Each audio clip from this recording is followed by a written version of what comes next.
কিছু মোল্লা মৌলবি আছে তার কাছে 24 ঘন্টা কাজ, 24 ঘন্টা, 24 ঘন্টার ভিতরে তারা যখন মানে তারা যখন ঘুমিয়ে পড়ে, আল্লাহ শুকরিয়া, মুফতি সাহেবের আমারে আর মাদিন সাহেবের এনে ভাবতে ভাবতে ঘুমিয়ে যায়। এরপরে কি করব, এরপরে কি লিখবো, এরপর কোনটা বলবো। দুই একটা ফেসবুকে ঢুকে দেখেছেন কোনোদিন? ফেসবুক আইডির নাম, আমি পুরো নাম বলছি না, পুরো নাম বললে সে তো হাইলাইট হবে। আইডির নাম ইসলামের সেবা। কি নাম, কি নাম বলেন বলেন?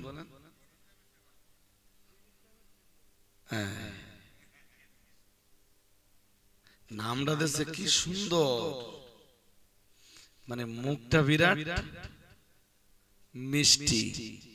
বাংলা একটা কথা আছে না, মিশ্রির ছুরি, শুনেছেন কোনদিন? মিশ্রির, মিশ্রি বোঝেন না? মিশ্রি, মিশ্রি বোঝেননি কোনদিন? উফ, একটুখানি কম্প্রোমাইজ করে নেন। এই দেখেন বাবুজি, বাবুজি একটুখানি প্লিজ, এই দেখেন আমাদের তখন আমার জন্য একটু মানিয়ে নেন, ছেড়ে দেন, ছেড়ে দেন। আবার কথা বলেন কেন আপনি?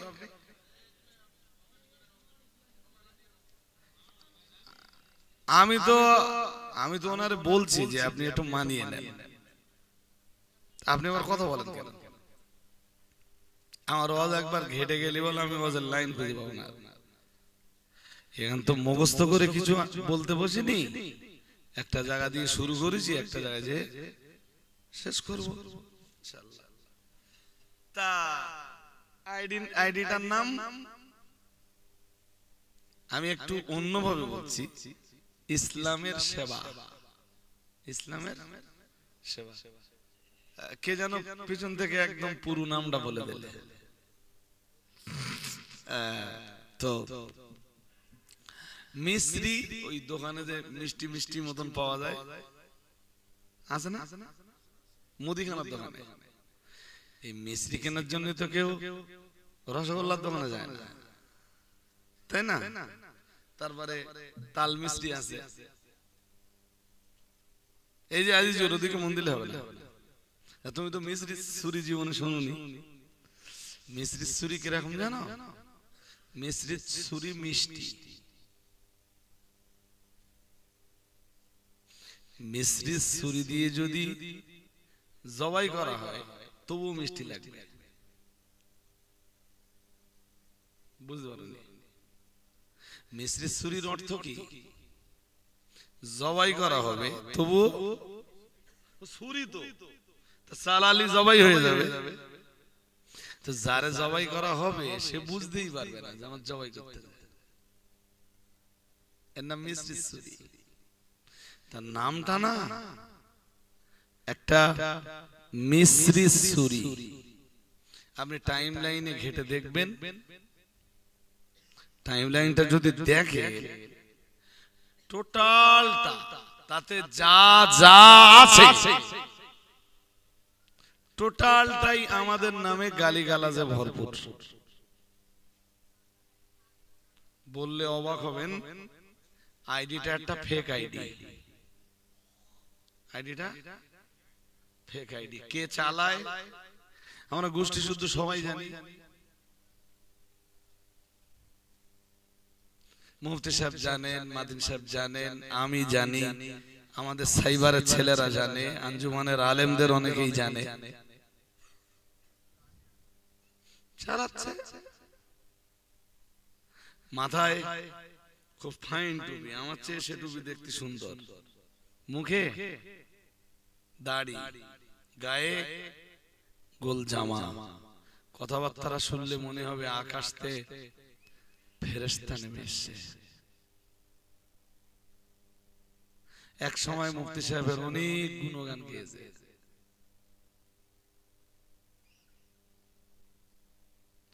মাঝে মাঝে মনে হয় যে ওয়াজ নসিহতের স্টেজটা কি রাজনৈতিক কোন মঞ্চ?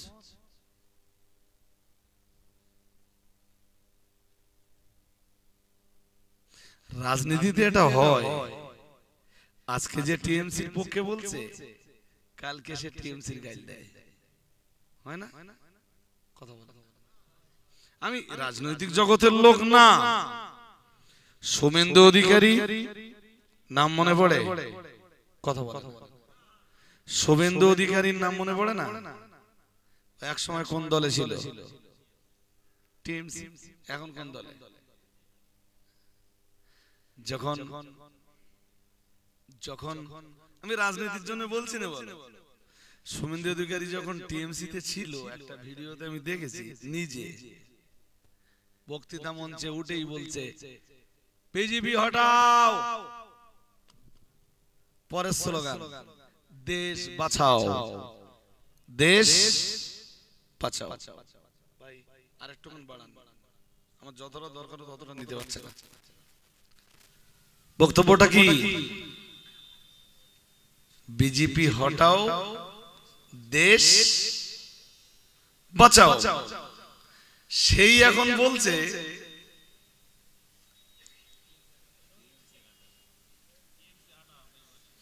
মাওলানাদের স্টেজটা কি রাজনৈতিক স্টেজে পরিণত হলো?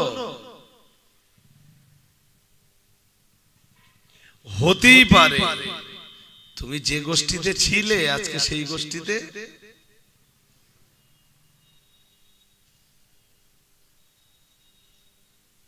নেই। যে গোষ্ঠীতে ছিলে তারা যদি এতই নাদান হয়, এতই জাহেল হয়, এত মূর্খ হয়, এত পাপিষ্ঠ হয়, তাই না? তারা যদি এত বড় ধোঁকাবাজি হয়ে থাকে, তুমি পিছনের 20 বছর তাদের সাথে কাটিয়েছো কেন?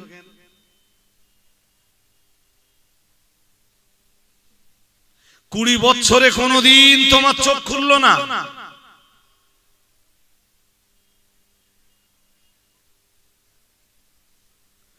তোমার নিজের চোখ দুটো খুলতে যদি 20 বছর সময় লাগে, তুমি তো জাতির চোখ কোনদিন খুলে দিতে।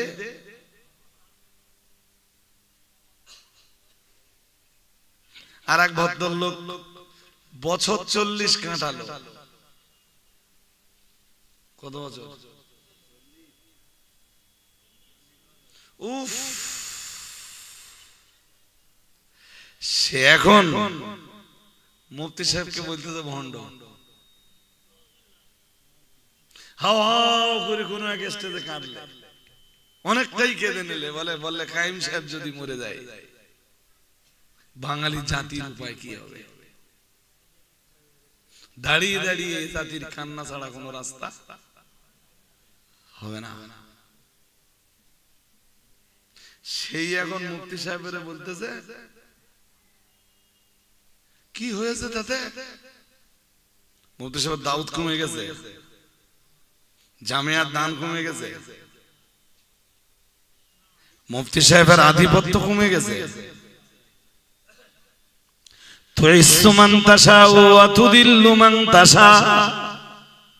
মহান আল্লাহ জানিয়েছেন, আল্লাহ পাক ঘোষণা দিয়েছেন, আল্লাহ যাকে ইচ্ছা করেন তিনি তাকে সম্মান দান করেন। আর একটু মন খুলে ভাই, একটু এগিয়ে এগিয়ে আসতে হয়েছে, পিছনে জায়গা কম হচ্ছে, প্লিজ একটু আগান না, সামনে যেটুকু জায়গা আছে একটু ব্লক করুন। শুনুন, বারবার ডাকতে গেলে না সমস্যা যেটা হবে সেটা সময় লস হবে। আমি যে আয়াতটা পড়েছি না, এই আয়াতের তাফসীর তো আপনাদের শোনাবো, বাস্তব কিছু কথা এটা শুনে লিখছি আপনাদের। এতে আমার কোনো আফসোস নেই। সারা রাত ধরে যদি আমার নামে গাল পড়ে, আমি তো এইটাই বিশ্বাস করবো যে আমার কিছু গুনাহ মাফ হচ্ছে। কথা বললে হবে না, আওয়াজ দিয়েন না, ধৈর্য ধরে বসে আমার কাছে এই কথাগুলো মন দিয়ে একটু শুনুন। হ্যাঁ, মতানৈক্য হতেই পারে, মতভেদ মতপার্থক্য হতেই পারে। আমি বলছি আপনাদের কাছে,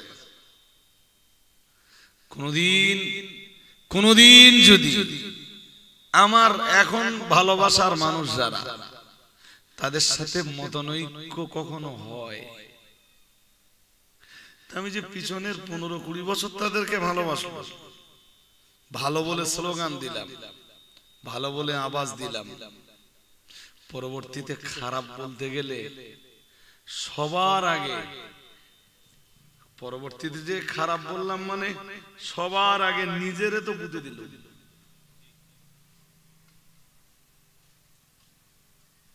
আরে হ্যাঁ না, জোর করে বলবেন তো। এখন কি বলতে জানেন, কি সুন্দর সুন্দর কথা বলতেছে, শুধু এলেম থাকলে হবে না, আদব লাগবে।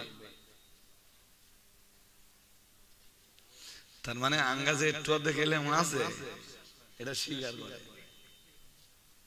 হ্যাঁ না, কিছু বলবেন তো। হ্যাঁ, আর একটা কি বলতে জানেন, আর একটা বলতে যে এলেম শয়তানেরও ছিল। স্বীকার কর, জাঙ্গা একটু অর্ধেক হলো এলেম কালাম।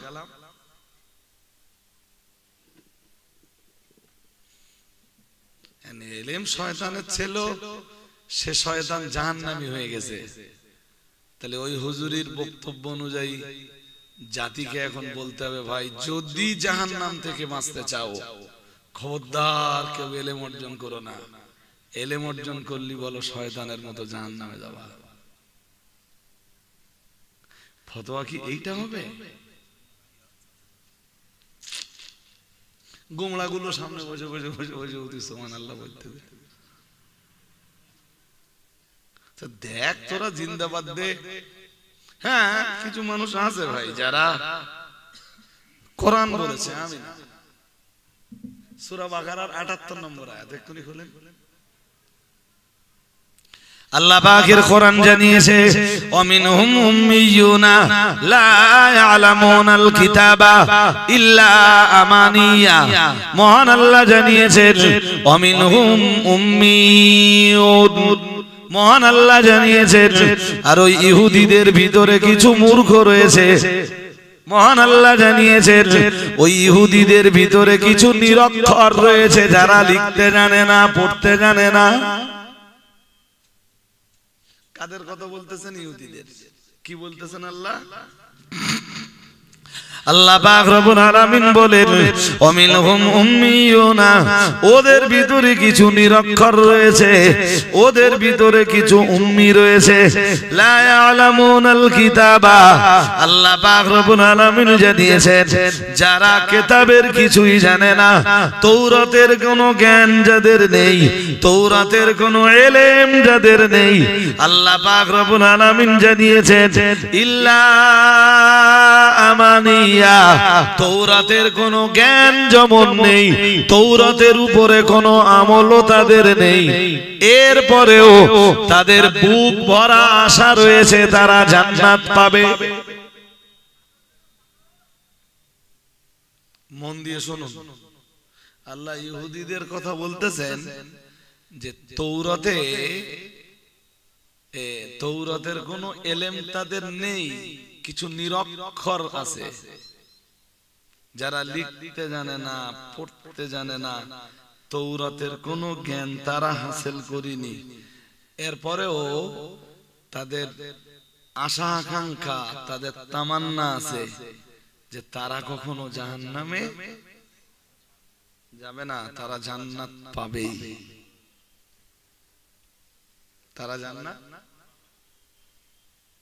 আরে তা এলেম নেই, আমল নেই, কেমনে জান্নাত পায়? জান্নাত কি মামুর বাড়ি? কথা কয় না। মামুর বাড়ি? জান্নাত পাবার জন্য আমল লাগবে তো। হ্যাঁ না, জোর করে বলেন। লাগবে নি? তা তো সোলো কেন আপনারা? আর আমল করার জন্য কি লাগবে? ইলম। কি লাগবে? ইলম, জ্ঞান, জ্ঞান, জ্ঞান। আজও আমার সমাজে না ভাই ঠিক এই জাতের মূর্খ কিছু আছে।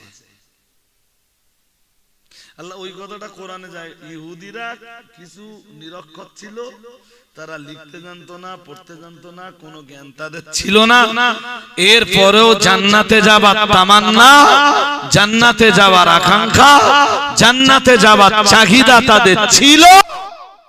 এ কথা কোরআনে আল্লাহ আমাদের জানাচ্ছেন কেন? এই কারণে যে উম্মতে মুহাম্মাদীর কোন উম্মত জানো এই মূর্খামিটা না করে, যে কিতাবের কোনো জ্ঞান সে অর্জন করবে না, ইলম থাকবে না, আমল থাকবে না, অথচ বুক ভরা আশা থাকবে, हम लोग जन्नत में दाखिल होंगे, हम लोग जन्नत में दाखिल होने वाला, ये कभी हो सकता नहीं।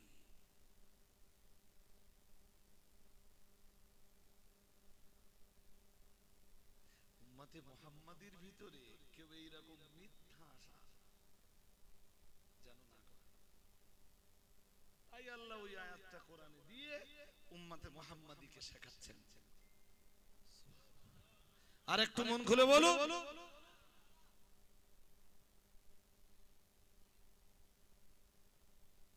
অমিনহুম উম্মিয়্যুন, খুব দুরন্ত আয়াত,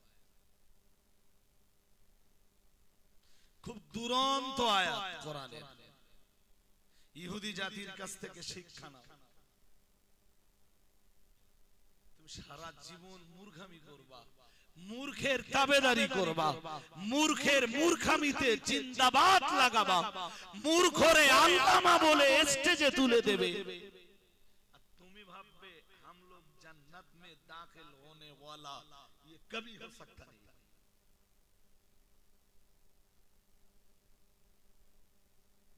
যদি জান্নাতে যেতে হয় আলেমের আনুগত্য করো, যদি জান্নাতে যেতে হয় ফিকহতত্ত্ববিদের আনুগত্য করো, মুহাদ্দিস মুফাসসিরের আনুগত্য করো, কোরআন হাদিসের ইলম অর্জন করো, তদানুযায়ী জীবন গঠন করো, তবে তুমি আশা করতে পারো তুম জান্নাত মে দাখিল হোনে ওয়ালা।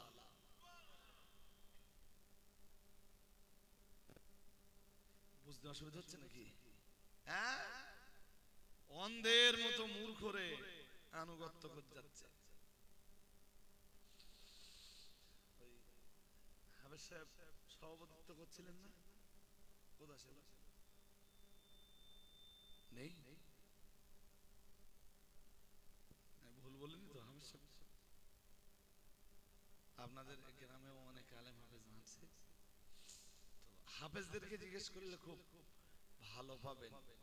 একদম 80 থেকে 90% বক্তা কোরআনটাই পড়তে পারে না। হ্যাঁ, মাঝে মাঝে মাঝে মাঝে একটা শব্দ হারিয়ে যাওয়া, মিসম্যানেজ হওয়া আমাদেরও হয়, হতে পারে। ব্রেন ঠিকঠাক ডেলিভারি দেয়নি, স্মৃতিতে ঠিকঠাক আসছে না, হতে পারে, মেবি আমারও হতে পারে, যে কোনো আলেমের হতে পারে। কিন্তু এইটা তো হতে পারে না যে একজন স্টেজের বক্তা তিনি কোরআন পড়তে পারবেন না।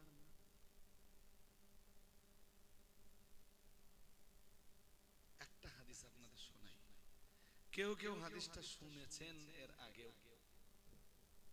কেউ কেউ এই বেশি দিন হয়নি ভাই, আমার দেশের তথাকথিত আলেম, কোন আলেম তিনি নন, তবে বক্তা, বক্তা